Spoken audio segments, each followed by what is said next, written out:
ভূতের রাজা দিল বর। আজ আমরা চলে এসেছি ভূতের রাজা দিল বর রেস্টুরেন্টে। এই রেস্টুরেন্টটি হলো দুর্গাপুরের ঠিক স্মার্ট বাজারের পিছনের রাস্তাতে। আমি বাইরে থেকে ভিউটা নিয়েছি যাতে আপনারা দূর থেকে দেখেই বুঝতে পেরেছেন, হ্যাঁ, এটাই ভূতের রাজা দিল বরের এন্ট্রি গেট। কীরকম ডেকোরেশন দেখুন।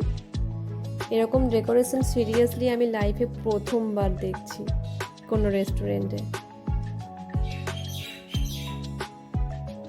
এখানে যে রেস্টুরেন্টে ডেকোরেশন আছে সেটা একেবারে দেখে মনে হবে সত্যিই আমি হীরক রাজার দেশে চলে এসেছি। কি মজার ব্যাপার না? এই যে এন্ট্রি গেটেই প্রত্যেক যে ওয়েটার আছে তাদের ড্রেস কোডও এরকমভাবে।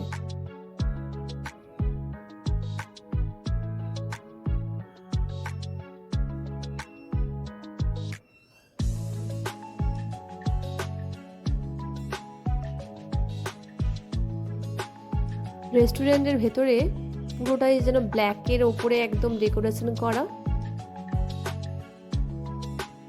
রেস্টুরেন্টের ভেতরে গানও চলছে হীরক রাজার দেশের গান, গুপি গাইন পাখা বাইন। একদম সত্যজিৎ রায়ের ছোঁয়া আছে এতে।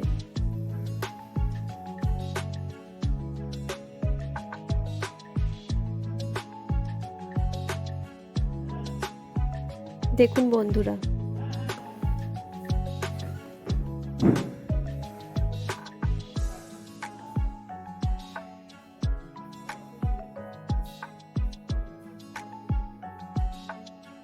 চলে এসেছে মেনু কার্ড। এখানে প্রত্যেকটা মেনু কার্ডেও রাজবাড়ির কষা মাংস, কচির পাঁঠার ঝোল, মটন ডাক বাংলো, মানে প্রত্যেকটা পদের নামই খুবই রোমাঞ্চকর। ভূতের পোড়া কালো খাসির মাংস, আমি এখানে চারটাও আপনাদেরকে দেখাচ্ছি, দেখুন।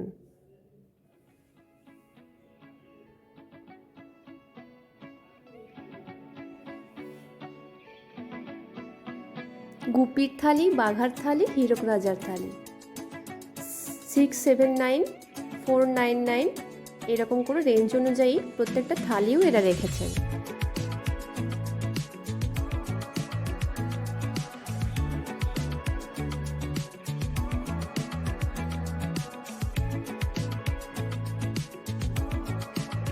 ইলিশ চিংড়ি, এদের এখন ইলিশ চিংড়ি উৎসব চলছে বলে ইলিশ চিংড়ির একটা আলাদা চাট বানিয়েছে।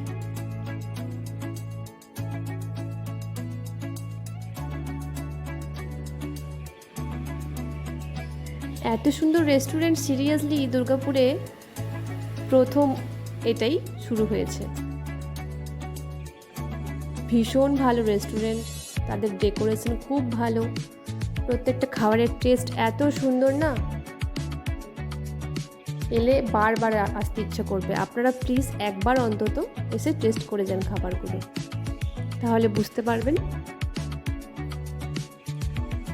যে খাবারগুলো সত্যি খুবই সুন্দর, খুবই অসাধারণ ডেকোরেশন, এবং এদের ব্যবহারও খুবই ভালো।